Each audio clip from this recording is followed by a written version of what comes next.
Chapter 7 Rescued from Overconfidence. Asterisk unknown bed, unknown location asterisk. A splitting headache. Limbs as heavy as osmium. Inside stabbing and pulsing as if burnt to a crisp. These were the sensations running through Issei's body as he struggled to open his eyes. The very effort of parting the lids was a battle within himself. As Issei's eyes slowly parted, he saw a ceiling above himself. A ceiling he wasn't familiar with. It was a rich cream with intricate patterns of lavender and lime. Floral features dotted among the swirls and loops like vines of a thick jungle. Issei fought an intense battle against the muscles of his upper torso and neck to move his head, slowly allowing him to look around the space he found himself in. The room he was in was sterile, white, clean and plain. White sheets, cream walls, no excess furniture. An open window led to the outside world with a cool breeze shaking the curtains. Issei knew he was still in hell by the pinkish sky. A closed door led to the rest of wherever he was. It wasn't these things that held Issei's attention though. Two sleeping figures lay slumped over the left side of his bed. Sat in a pair of comfortable parlor chairs with their bodies slumbering on his bed. Akino and Rias had fallen asleep while staying with him. The pair were curled into each other as they slept. Issei admired the way their hair splayed out and mixed together almost fluidly. The two beautiful maidens looked as exhausted as Issei felt. The idea of moving a limb to wake them seemed almost too difficult to comprehend. Issei pondered a few things, but the main one was how he had come to be here. He remembered arriving in hell and going to speak with Surzek's Lucifer about the threat of the fallen angels. After that he had been distracted. What had distracted him? He couldn't put his finger on it. Whatever it was, had it done this to him? Whatever had hurt him must have been powerful. In all his training, Issei had never felt like this before. He had felt sore, exhausted and worn out. All those had been temporary, short-lived side effects, each leading to an increase in power. This was so much more. Issei took a deep breath and winced at the sharp tendrils of pain that emanated throughout his body from the damaged cavities of his lungs. He tried again and focused on reaching his mindscape. Nothing happened. Issei tried again, but still he was unable. He couldn't understand why he was unable to reach the place of Zen within himself. Do not fret, young one. Your ki is completely drained. The fight against your bestial side took a great toll against you, the disembodied voice of Drake spoke once again almost from everywhere, but only for Issei to hear. His bestial side. He had a bestial side? This was news to him. Issei began to worry about the damage he may have caused.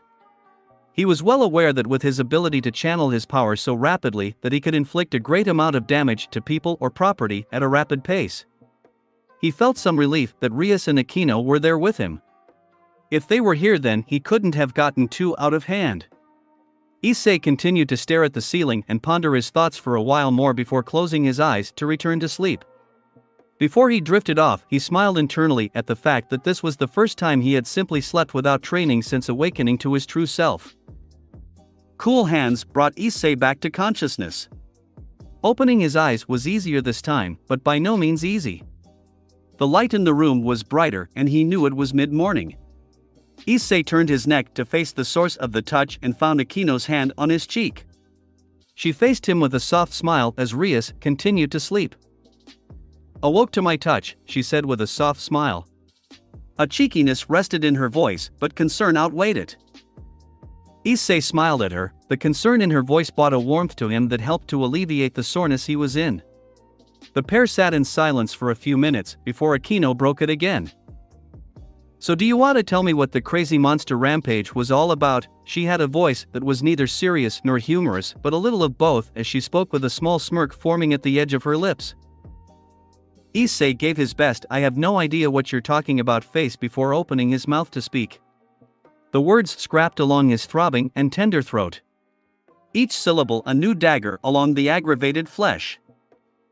I really don't know, he croaked out to her. I don't remember a thing after heading to see Surzek's. Akino pondered what he said for a few minutes before nodding twice and shaking Rias gently by the shoulder. The heiress sat bolt upright, which was humorous for the two watching her. She rubbed against her eyes and smiled at seeing the two people she cared about awake as well. Issei says he can't remember anything. I thought you should be awake for any discussion. Akino stated simply.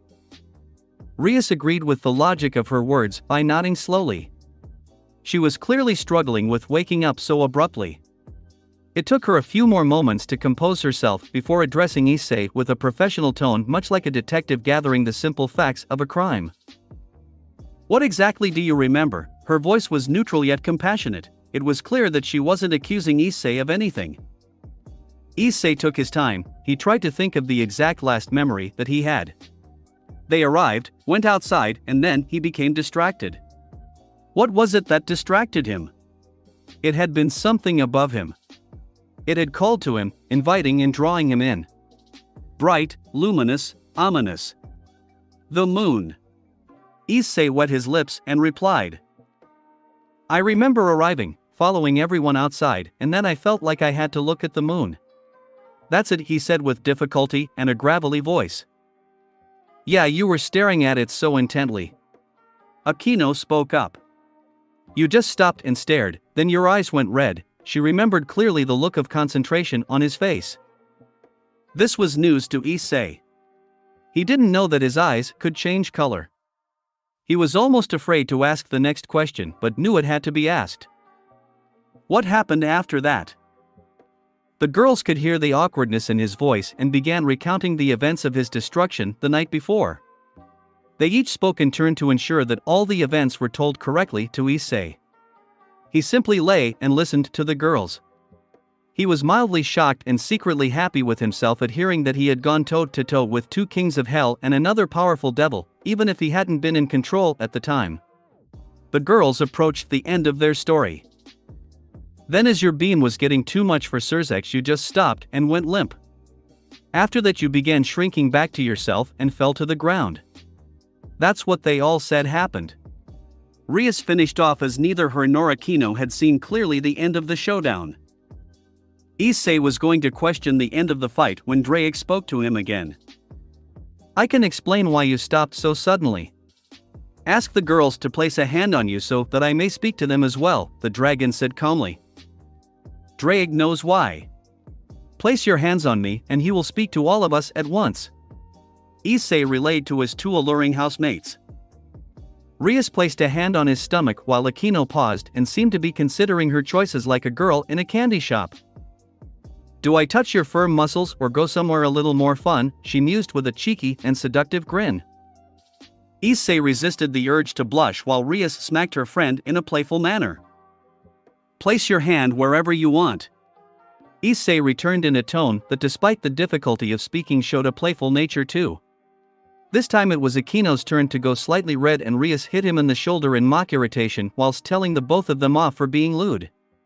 Issei held in the urge to wince at her hit. It was light, but to his body the touch of a feather would ache. Akino placed her hand on the exposed flesh off Issei's chest and traced the defined muscles with her fingers. Issei felt embarrassed at the soft, tantalizing caress with his cheeks tingling red when Rias did the same so as to not be outdone by her friend and love rival. With both girls in contact with him, Drake spoke directly. As he spoke, the trio listened to his explanation of fighting Issei's bestial nature inside the mindscape. He relayed his eventual defeat of Issei via roasting him from the inside and knocking him unconscious. This cleared up for everyone why Issei had so suddenly stopped fighting and collapsed to the ground whilst reverting back to himself. It also clarified for Issei why he felt like a roast dinner. The explanation of what had happened and why Issei had stopped had been relayed to everyone present, but it still failed to explain why Issei had done what he did or how he became the monster he had been. The moon was the only lead, and Akino stated what they were all thinking. Maybe it was like a werewolf with the full moon, she said simply.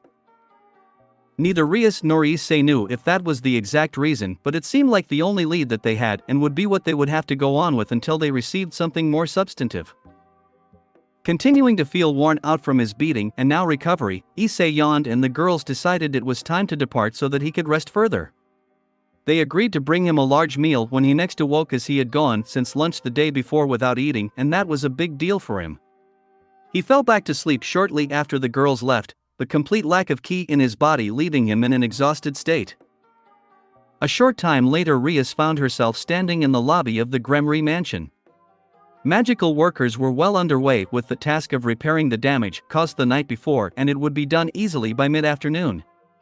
Everyone concerned was gathered around her for an update of what had occurred. Around her stood Kiba, Akino, Kaneko, Surzex, Grafia, and Ajuka. She began by relaying everything that they had spoken to Issei about. The group agreed that the moon did sound like a probable cause, although Ajuka also had a few more complex explanations involving the effects of different energies on the molecular level of a saiyan, but he couldn't confirm nor deny them without conducting some rather invasive examinations on Issei, which were unlikely to be agreed to. With the issue of clearing up the questions of Issei's rampage resolved, Rias moved on to her reason for coming the night before. She handed over to Kiba, and the blonde boy stepped forward and explained everything to the best of his ability. He tried to cover the events that Issei had better knowledge of, such as Rainier's attack, but he admitted that Issei would be a much better person to speak to about it. He worried slightly that Surzex would oppose to the idea of him helping Asia, but like Rias, he didn't say anything about him helping her. Surzex agreed that it was too dangerous for Kaneko and Kiba to be alone with the fallen angels seeming to be hunting members of the Peerage. The discussion moved on to the housing issue. After a rather lengthy discussion, it was agreed upon that Issei's home was too indeed small to house a Peerage of 5, and that for the interim, until a better solution could be forged, both junior devils should move into the mansion and would be given access to the Gremry teleportation system temporarily to facilitate their travel. The pair bowed deeply to Surzex and thanked him profusely. He waved off their thanks with a kind smile. The group traveled first to Kaneko's apartment, where she collected enough possessions to last her stay in hell, and then they moved to Kiba's, where he did the same before returning to now repaired mansion. It was now rapidly approaching dusk, and shortly after returning, dinner was served. The group was pleasantly surprised to find a rather sore but now mobile saiyan already in the dining room waiting to begin eating. Grafia was fretting over his injuries, but both Issei and Surzex waved off her concern. Issei was too concerned with eating, and Surzex saw that the young warrior was too proud to accept resting for much longer. While Issei was still in a rather painful state, his ki reserves were refilling at a brilliant rate, and coupled with his impressive healing capabilities, he would be back to normal in no time. While waiting for the Peerage to arrive, Surzex and Issei had discussed the actions of the night before. Issei had apologized profusely, but both Surzex and Grafia had accepted his apology without any difficulty and stated that they knew he was not to blame at all. The food was served after everyone had sat and was beginning to eat. Rias ate happily, enjoying the scrumptious spread of food until she noticed the dumbfounded expression on Grafia and Surzex's face. It took no time at all to understand why they weren't eating. Issei was eating considerably faster than usual, if that was even possible for him. In the time it took Kiba to consume half a plate of barbecue ribs, Issei had a stack of 23 plates in front of him. Rias began laughing at her brother and his wife's disbelief, which shook them from their stupor. The group explained Issei's eating habits, while the offending scion was too enraptured in his food to add any input himself. Surzex regained some composure and took a small verbal jab at Issei. "Well, of course he needs so much food after I hooped him last night," he said toward Issei. Issei stopped eating and swallowed a large mouthful of food. He raised an eyebrow to the ruler of hell and replied in a cocky voice, "From what I've heard, I had you on the ropes." That was without being able to fight coherently, he shot back with a challenging smile. The Lord of Hell found himself smirking in reply. "Is that a bit of a challenge there?" he said. His eyes shining with pleasure at the idea of seeing where Issei would go with this.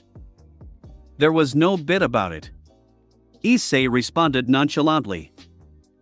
The rest of the table sat quietly watching the exchange between the two. Rias was unsure if she should interject. She knew that under almost all circumstances that Surzex would destroy someone who challenged him so blatantly, but she also knew that he liked Issei, and one of the things he liked the most was that the scion was unapologetic in his willingness to stand up to a challenge against anyone.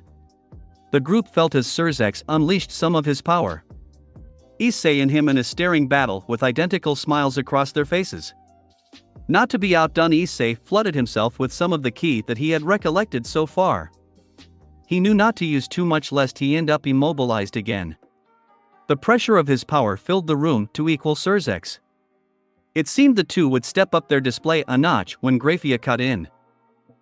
"Okay, boys. I think it is time we acted our age and not our shoe sizes." She cut across them in a tone that let both know that she meant business. The two instantly released their power, which caused the rest of the table to begin snickering at the way the female devil had taken control so easily. The snickering became outright laughter as the whole group, including the two rivaling males, burst into laughter. As they all regained control of themselves, Surzek turned to Issei. "Once you have healed, we will test your might," he said confidently. "You can count on it," Issei replied with a happy smile. The rest of the dinner went by without incident, and soon after Kaneko and Kiba said their good nights, moving off to their own respective rooms to shower and sleep. Akino, Rias and Issei said their own farewells to Grafia and Surzek before teleporting home themselves. Once they arrived, the trio washed and went to bed without much fanfare. Issei was the last to shower and went to his bed only to find the two girls already there. Both insisted that they ensure he not overdo his training tonight. Issei was unsure about sleeping so tightly with the soreness he still felt, and so being aware that he couldn't convince the girls to sleep without him, suggested they all sleep in the larger bed in what was now their room. The girls accepted the compromise, and so the group relocated themselves into the larger bed with Issei in the center. Both girls curled into him under the pretext of ensuring they made enough contact to enter his mind, yet in reality all three knew that was not the case. With both girls using him as a body pillow, Issei felt a proud smirk grace his face before drifting off to sleep with rosy cheeks. Kuo Academy, Kuo Town. It was now Thursday morning and life had returned to as close to normal as it ever did for the young scion. With his injuries healed, he had returned to spending his night's training.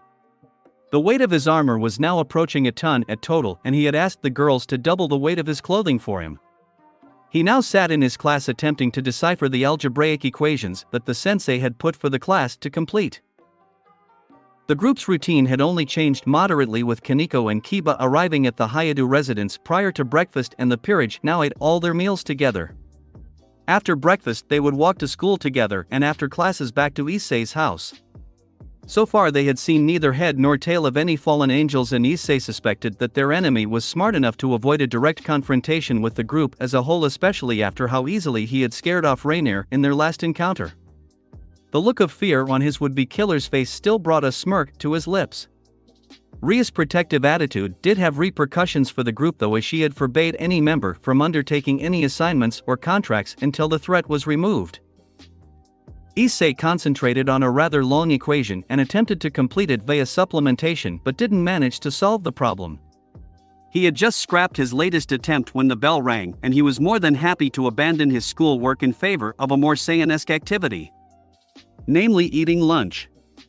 A few minutes later found the group spread out around the large lunch table in the clubroom.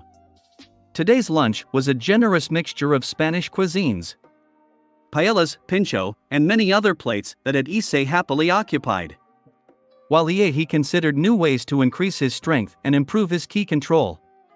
Learning the energy attack used by the young scion was still his main priority, and he felt like he was getting very close, as certain phonetic sounds had sent a surge through the energy he gathered within his palms during training. Rias, Kaneko and Akino discussed the issue of contracts and their clients.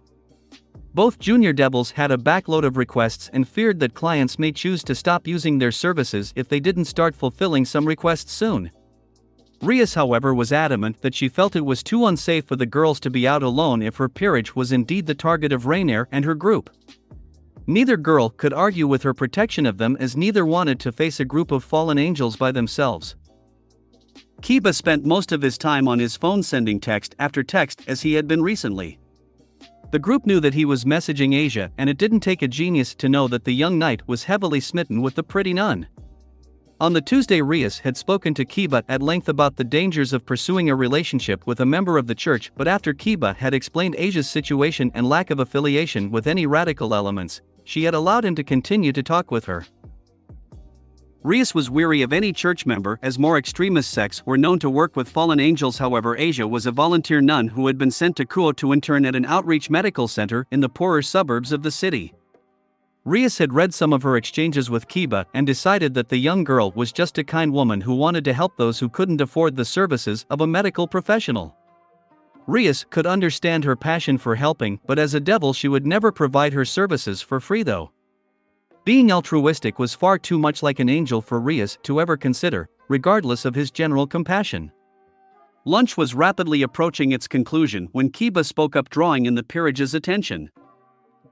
"Hey guys," the young knight began in a voice that said he was considering this to be a serious topic.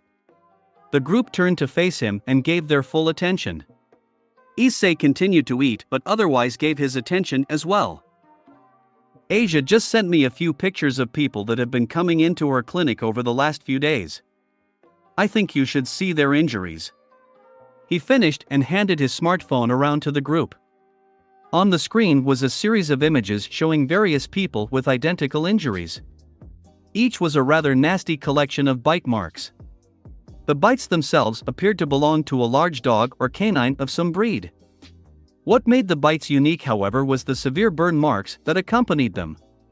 It was clear that the rendered flesh had been burnt at the same time as it had been pierced.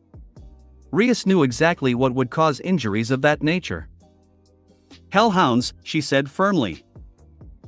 This was concerning as it took a rather powerful devil to control the beasts, and if a devil like that was running amok in her jurisdiction, then she had to deal with them immediately. She addressed Kiba in a flat tone that left little doubt that she was taking this issue seriously. "Where has this been happening?" Kiba relayed the question to Asia. He worded it in such a way as to avoid its seeming interrogative and more concerned curiously for her safety, which was also true as the knight most certainly did not want her to encounter any of the beats. The group waited for the reply. It didn't take long. Odaiba, a suburb in the south of Kuo that was known for being less than affluent. It had one of the highest rates of unemployment and crime in the city. As was unfortunately too common in areas such as it, drugs and alcohol plagued the community and many felt trapped, unable to escape the vicious circle of poverty. Kiba continued to text Asia with simple chit-chat as Rias analyzed everything. She continued to weigh her options throughout her remaining 3 periods of the day. She had only a few real choices that she could choose from. She could ignore the situation, but that wasn't very practical. This was her jurisdiction, and to allow someone to kill and injure would send the message that she was too weak to act in her own territory. Furthermore, she knew that Issei and Kiba would want to confront the adversary. Issei for the simple reason of his saiyan desire to fight. Kiba as he would want to stop the attacks to help Asia out. The idea of helping out the nun sat uncomfortably with Rias, but she would pay it off as helping Kiba instead. If she didn't act, then Kiba might, but Issei definitely would. She informed both boys that she would have her decision by the end of the day. Pondering it over during lessons, she decided that if she caught the devil, then she could extract recompense from them, and that would make the whole endeavor worth her time. As the bell tolled to signal the end of the school day, she decided that they would remove this threat tonight. The group met up and walked to the Hayadu residence like any other group of friends. They chatted and joked as they made their way along the sidewalk, but each was still keeping track of their surroundings. Rias was especially weary. She wouldn't allow her peerage to be ambushed or at a disadvantage if they were attacked. Once they were all at Issei's home, the group spread out in the living room and Rias addressed them all. "Tonight we will track down and remove this hellhound summoner. We will leave around 9, she stated to the peerage with the authority of a natural leader. Everyone nodded their agreement to her. They all ate dinner together. Rias and Aquino felt self-assured about the night, while Issei was almost bouncing off his chair in excitement. Kiba and Kaneko were confident but weary, and both were quiet and reserved during the meal. After they ate, each prepared themselves for combat. Kiba removed his blazer as he found it rather constrictive to fight in. The girls each braided their hair to avoid it getting in the way. Issei remained in his weighted training, asked that he change, but he said he felt more than confident to fight in them, and if the need arose then he would remove them. Kiba and Kaneko were both painfully aware of the massive increase that Issei received to his fighting ability once the restriction of the heavy weight was gone. He really felt a lot stronger since his time injured from the rampage. Drake had explained to him that the more injured or exhausted he was, the more of a boost to his power he would receive upon recovering, and the beatdown that the dragon had given him created a definite boost within Issei. At 8:45 the group gathered around Rias. The Gremory symbol appeared beneath them momentarily before they all vanished in a flash of crimson light. Derelict Apartments, Odaiba. The Peerage reappeared on the roof of a 4-story apartment complex in Odaiba. The building was at least 40 years old, with the majority of its render finish cracked and dissolved from exposure to constant sunlight and poor maintenance. The underlying brickwork was faded and crumbling. Graffiti and gang signs blatantly sprayed all across numerous surfaces. Walls, windows, doors. No space was left clean. The group could see around themselves in all directions as far as the surrounding blocks would allow, and after a tertiary check, Kiba quickly identified a 3-story apartment building that was just over 2 blocks to their east. It was definitely their destination. Rias ruled out flying over as she didn't want them to be spotted, as that would give away their advantage of surprise. An old fire escape was bolted onto the side of the building, and by some simple miracle it was still in good enough condition for the group to climb down, albeit carefully, whilst avoiding grasping any beams that appeared too rust-ridden to support them.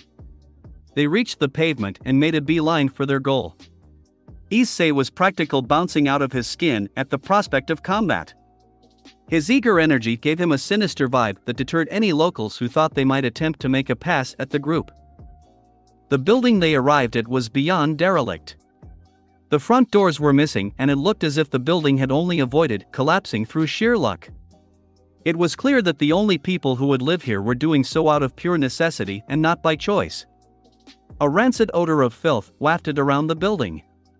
Entering, the 5 friends found themselves in a long hallway with a stairwell at the end. A half-dozen apartments lined the hallway. Each was open and unoccupied. When passing each one, everyone would stop and wait whilst a single member of their party would check each apartment thoroughly, but found no sign of anything other than squatters before they moved on. As they reached the stairwell, the group waited. Rias wanted to avoid making sound moving up, and so Issei floated up the stairs to the 2nd floor. The stairwell being too narrow for the devils to employ their wings. He reached the 2nd floor and floated along it. All but one of the apartments, the 2nd, was locked. The stairwell couldn't take them to the 3rd floor as it was blocked. He returned to the group and led them to the 2nd floor. They entered the open apartment cautiously. It opened into an entranceway that led to a living room. 2 further rooms branched from the short foyer. A heavily rundown kitchen and a bathroom with all the fixtures ripped out. Both looked as if their last use was well over a decade ago. Moving deeper into the dilapidated abode, they found themselves at what should have been the entrance to a bedroom. Instead, the wall was torn open and the adjacent wall into the next apartment was missing as well. They could all see clearly into the next apartment that had been torn apart. The walls separating the rooms were smashed down crudely, and a pile of debris was stacked against the door. That wasn't what caught their attention though. In the middle of the room stood a steel stake. A body impaled upon it. The body was female with dark hair and fur covering her arms that ended in claws. Her devil wings dropped to the ground and her mouth was open. The tongue and eyes were missing from her corpse, however. A great pool of congealed blood stained the floor and stake.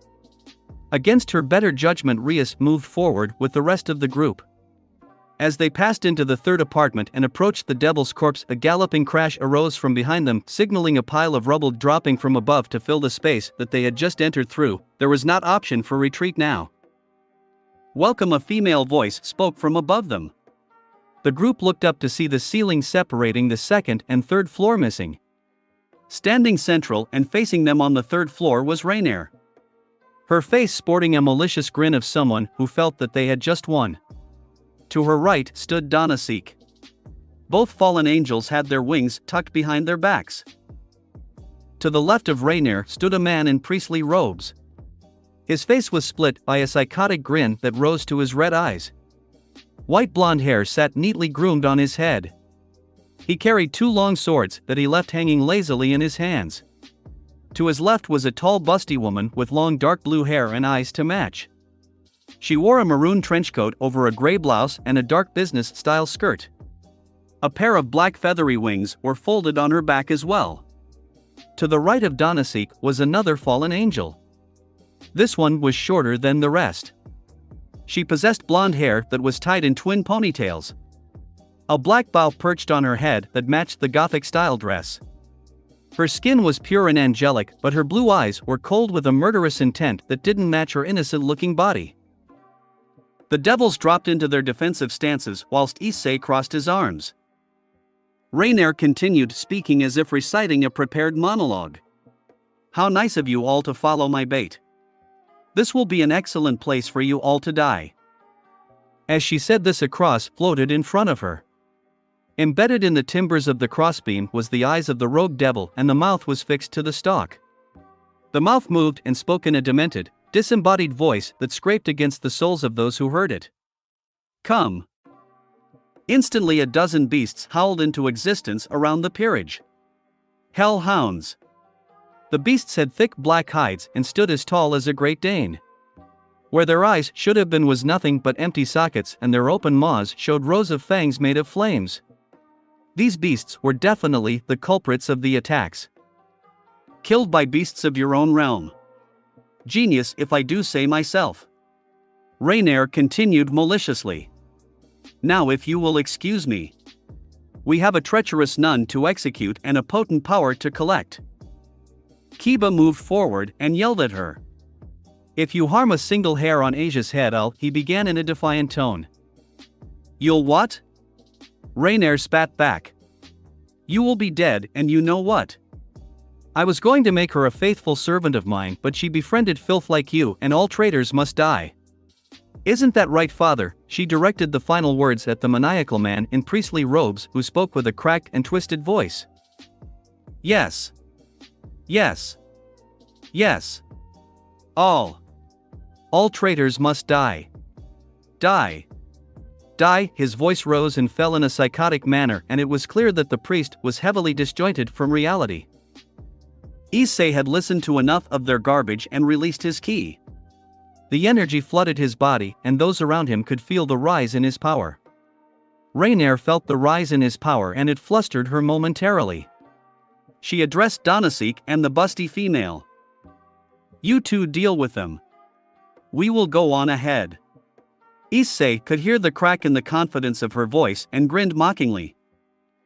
The twisted cross floated in the center of the room, and the pair of fallen angels flared their wings. At that, the hellhounds charged the group as if on signal. Issei dodged one beast by twisting to the side and booted another away with a swift straight kick from his right foot to the jaw. The large animal crashed into the ground but rebounded and renewed its attack. Teeth, claws, fists, blades and magic flew around as the two groups engaged each other. The two angels hung back and fired spears of light at the devils, causing them to have to dodge while avoiding the hellhounds. Issei dodged a spear of light and returned with a key ball toward Donasek. The fallen angel was smart enough to avoid Issei's attack outright and dived toward Akino. Kiba cut through a hellhound with an overhead slash. As the slash pierced through the beast, he noticed that Rainier and her two other compatriots had vanished. He cursed and made straight for the exit, but was forced to backpedal as a set of burning jaws attempted to clamp down on his abdomen. The hellhounds attacked relentlessly, and the close proximity hindered Rias and Akino's spells. This didn't affect Kaneko and Issei, however, who both thrived in the close confines combat. Issei landed a straight punch into the snout of a hellhound and felt the creature's head implode. He followed it up with a ki blast that disintegrated another. Rias saw the opening he created and launched a ball of destruction at each of the fallen angels. The female narrowly dodged the blast, which impacted with a wall, causing a large portion to disintegrate. Donasek wasn't as fortunate though, and the attack found its mark against him. His eyes widened as the magic entered him, and then he popped like a balloon, causing gore to be thrown out from where his body had been. The other fallen angel screamed in anger and began firing spears of light rapidly. Kiba cut through another hellhound as Kaneko kicked one into the path of a spear of light fired by the enemy. The beast fried as the holy magic pierced its hide and collapsed to the ground in a useless heap. Less than half the hellhounds remained when the floating cross spoke again. "Come," it said again in the same disembodied nightmarish voice. More howls filled the air as another batch of hellhounds were summoned. Kiba dodged a light spear and yelled to the group, "We have to destroy that cross quickly or we will never be rid of these monsters," his voice calm and tactical as he analyzed the situation. "I can still track Rainier if we do it quick and save Asia.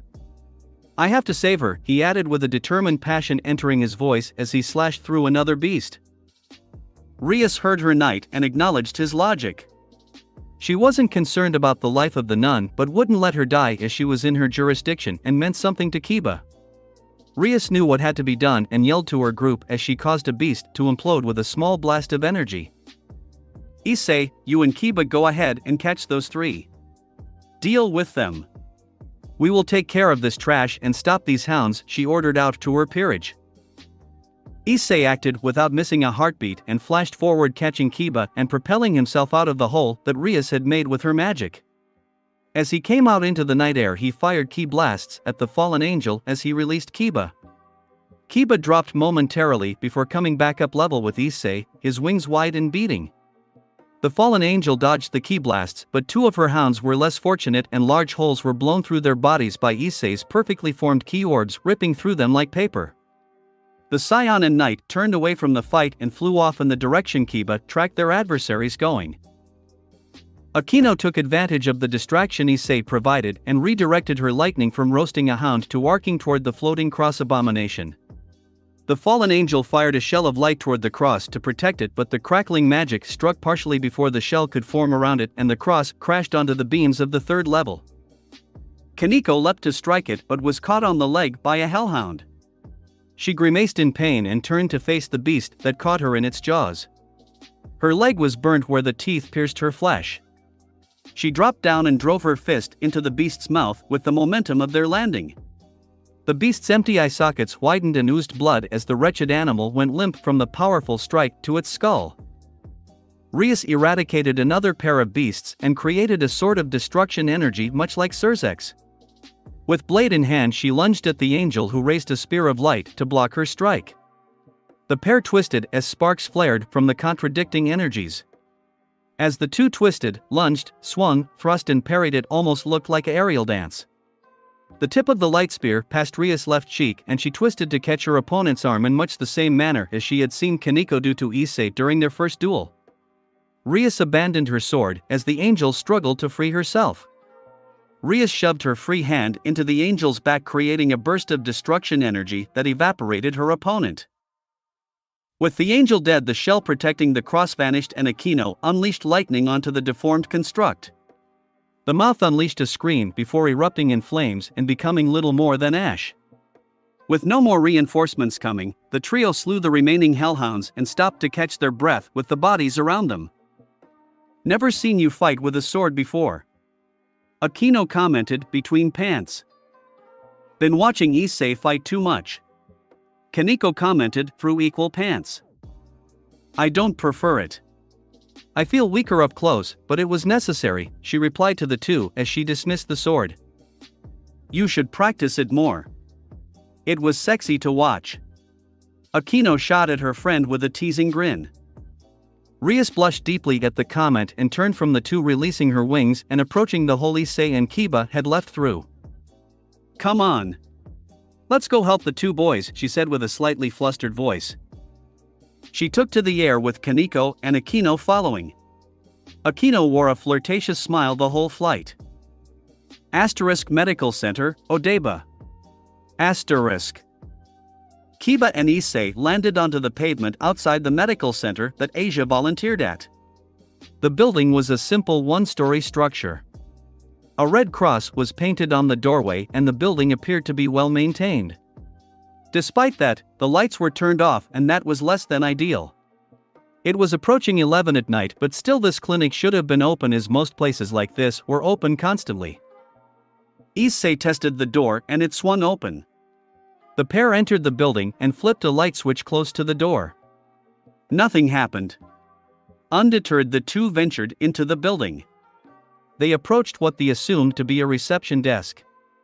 Issei stopped and felt along the desk. His hands touched a sticky substance and he reached for his phone. The torch application flicked on and Issei felt a boil of anger rise in his stomach. The corpse of the receptionist lay on the floor. He had been stabbed through multiple times and fear was etched across his lifeless face.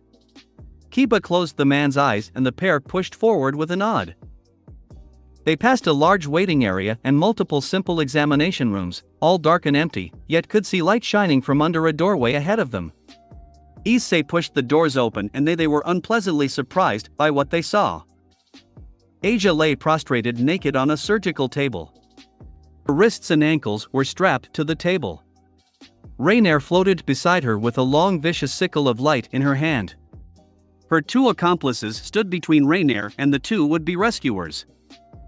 "Oh, you made it just in time," she said with malicious intent dripping from her words. Before anyone could act, she plunged the weapon into Asia's chest. The girl screamed in pain and Rainier slashed her torso and stomach open with the blade. Kiba screamed in fury and rushed forward. He charged at Rainier but was intercepted by the mad priest. Their swords clashed as the two fought intensely. Issei launched himself forward toward the two fallen angels. The small angel fired darts of light at him. Issei raised his ki and his aura flared. The light attacks shattered as they made contact with him. He gave his adversary no time to react and backhanded her mid-flight. The small girl was thrown across the room and crashed into a stack of medical supplies. Issei continued moving toward Rainier but was forced to dodge and twist to the side as a volley of light spears fired at him from his hated foe. Successfully evading the attacks, Issei spun back in time to see a bright green object floating up out of Asia. Rainier touched the object and it evaporated into her. The fallen angel's whole body shone a bright fluorescent green. The light faded and she floated upward. Issei rose steadily into the air at the same pace, maintaining the distance between them. "With this new power I will destroy you, monster," she spat at him. Issei just smirked. "Good. You're confident. That will make this better," he replied in a cocky tone. The two stopped ascending and faced each other. A moment passed before they flew at one another. Rainier threw a roundhouse kick at Issei and he caught the strike with his hand. He returned with a jab that Rainier deftly blocked with her arms. Issei expected her to be thrown back by his strength, but she held steady. The two exchanged blows in a rapid series. A swift punch from Issei that missed, followed by an uppercut from Rainier that glanced off his body. Issei pivoted and struck her with a knee. She couldn't catch the blow and it struck her in the stomach. Blood sprayed from her mouth, but she didn't falter. She twisted and fired a spear of light at Issei. The attack forced him to back away as it passed over him. Issei watched as a green light shone in Rainier's stomach and she straightened as if she had never been injured. She laughed and the two collided in an intense flurry of blows again. While the two above fought, Kiba matched blades with the deranged priest. Kiba was more skilled than the man, but he made up for it with raw power and an insane drive to keep pushing at the devil. The sound of steel meeting steel filled the air as the two struck, blocked and parried against the other. Kiba sliced overhead at the man, who in turn jumped back to dodge the razor-sharp blade. As his blade lowered, Kiba launched himself forward attempting to impale his foe. The priest's sword deflected Kiba's blade and he continued with a swing against the boy's head. Kiba leaned back and the blade passed mere millimeters over him. However, he was off balance. The man saw this and repaid his mistake by charging forward. Kiba was driven to the ground but took the priest with him. As the pair crashed, their weapons tumbled out of reach and the man raised his fists to beat down on Kiba. The knight thought fast and raised his knee repeatedly into the man's genitals, driving the wind from his body. Issei and Rainier continued to trade vicious blows. A straight cross from Issei, Rainier crossed her arms to block the strike and felt part of her right forearm break. Before she even lowered her guard to throw a jab at him, the bone had healed. Their melee continued with neither able to gain the advantage needed to slay the other. Issei was stronger, faster and more talented in close combat than her, yet each blow he landed was for naught as it healed immediately. He began to disengage to attack with his ki when sharp spikes of energy pierced his back. Issei looked over his shoulder to see the other fallen angel preparing another volley of shots to fire at him. His quick glance cost him as Rainier darted forward and struck him hard to the face with her elbow. The blow caused Issei to plummet into the concrete floor below. He landed and rolled backwards onto his feet as he looked over and saw Kiba caught on the ground also with his opponent above him. He didn't have time to help his friend though as he heard Rainier command her fellow fallen angel. Mitult! Help me summon a grand spear to destroy this filthy vermin. Rainier's voice was a mixture of true malevolence and an absolute hunger for power. The two fallen angels came together and raised their hands. Above them a large mass of purple and green energy collected. It molded and sparked as it shifted into a long vicious spear, easily 10 feet in length. Issei took a firm stance with his feet and watched as the girls lowered their arms toward him. Time slowed for him as the spear fired down toward him. Issei could see the wind break around the tip of the attack. There was no way that he could dodge something like this. The energy it would produce on impact was likely to cause a devastating explosion. He could attempt to catch it, but that seemed dubious at best. Making up his mind, he cupped his hands to the side of his hips, the fingers clawed inward toward the adjacent palm and knee began a deep extended chant. His long sessions of experimentation had paid off and he was confident that he knew the phonetics that were needed. A surge of energy rapidly spread through him. Like the energy pooled in his cupped hands. Gowon his aura burst out in a glorious royal purple with an enormous and violent surge of energy. Issei felt the ki swell and peak right as he threw his hands forward and screamed the last word as he did so fire. A tremendous burst of purple energy shot forth from Issei's outstretched palms, spearing forward in a powerful beam and impacted with the incoming spear. The energy of the two attacks sparked and fought against each other as they collided. The girls screamed in sheer shock and panic at the attack Issei had produced. They immediately poured all of their remaining energy into their dual attack. The energy attacks remained even and Issei dove into his ki pool. He drew a great deal more energy into himself. He let out a guttural beast-like roar and the attack surged, the energy widening in his hands. A pulse of energy ran along his beam and impacted with the spear. The great spear was overwhelmed and imploded under the impact of the new energy.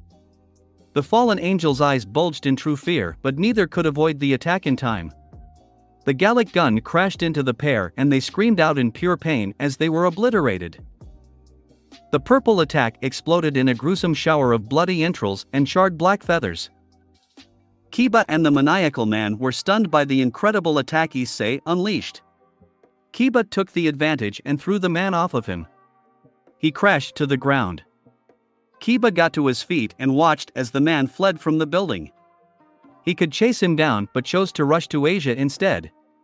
He heard Issei scream and watched as his attack overwhelmed the fallen angels. As they exploded, he watched a green essence float down to the ground. Kiba held Asia's hand and wept at her dead body. Issei joined the devastated knight and looked at the desecrated body of the nun.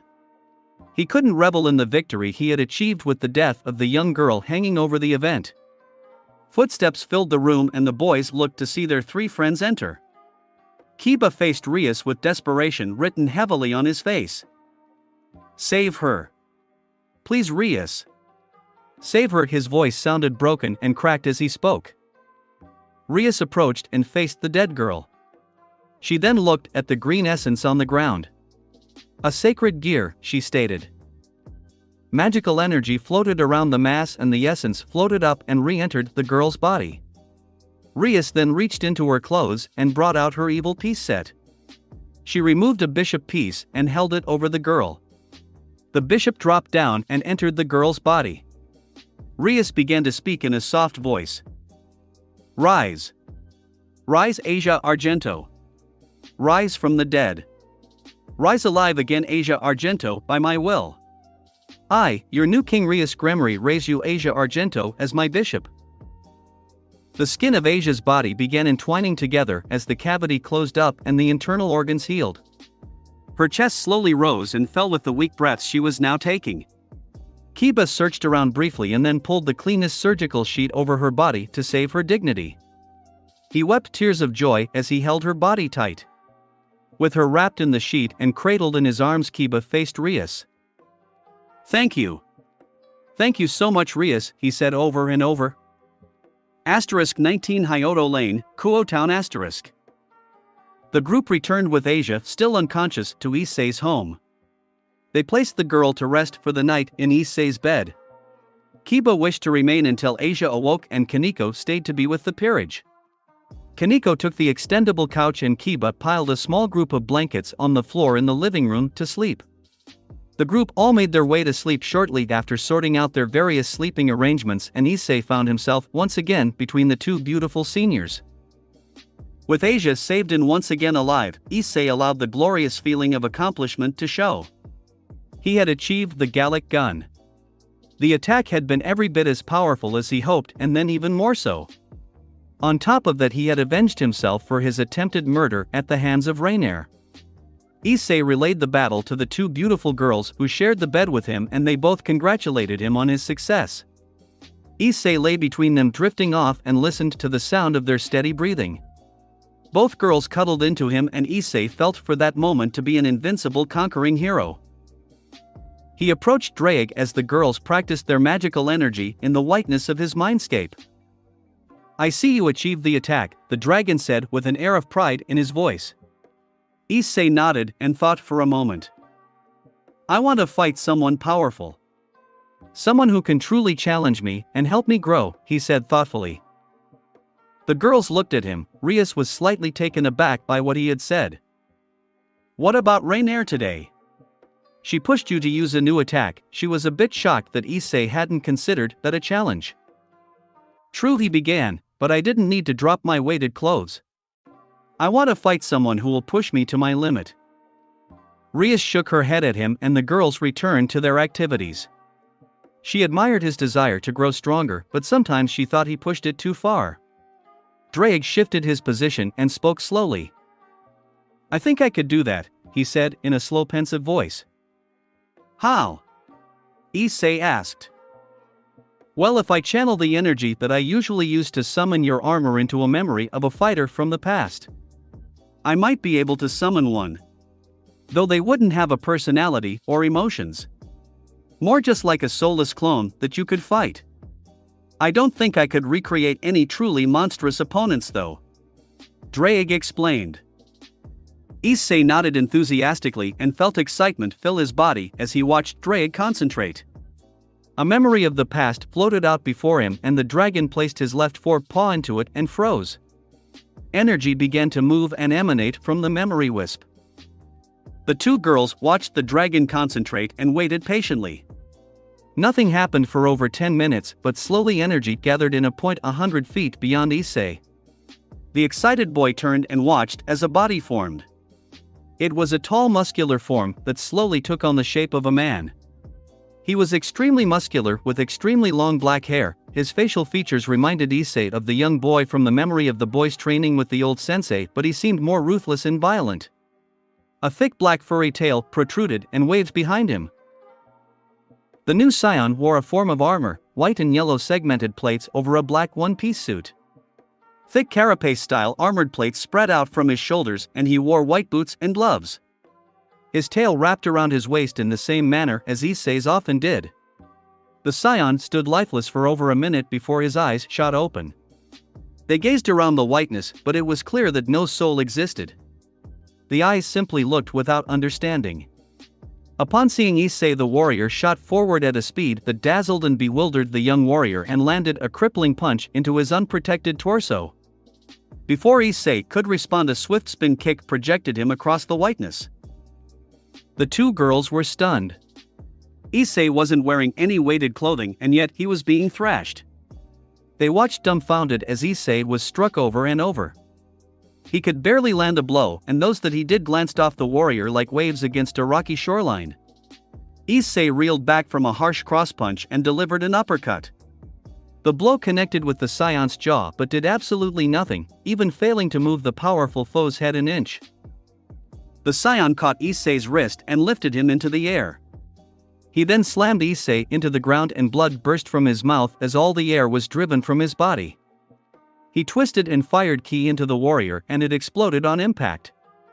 Issei felt the hand release from his wrist and he collapsed to the ground. He looked up to see the saiyan warrior completely unaffected. Issei was beyond shocked and just managed to roll away from a kick, but the following kick caught his side and he was once again fired across the nothingness. Both girls' expressions slowly turned to abject horror as they watched Issei lose thoroughly. He can't die. Can he? Akino asked with tears welling in her eyes at watching Issei lose so badly. Panic and fear evident in her last two words. I don't know, but we need to stop this. Rias replied with an attempt at sounding composed. Her attempt wasn't successful as she would have liked as worry broke through her words. She too was finding the fight difficult to watch. She looked toward Drake and saw the dragon caught in the memory.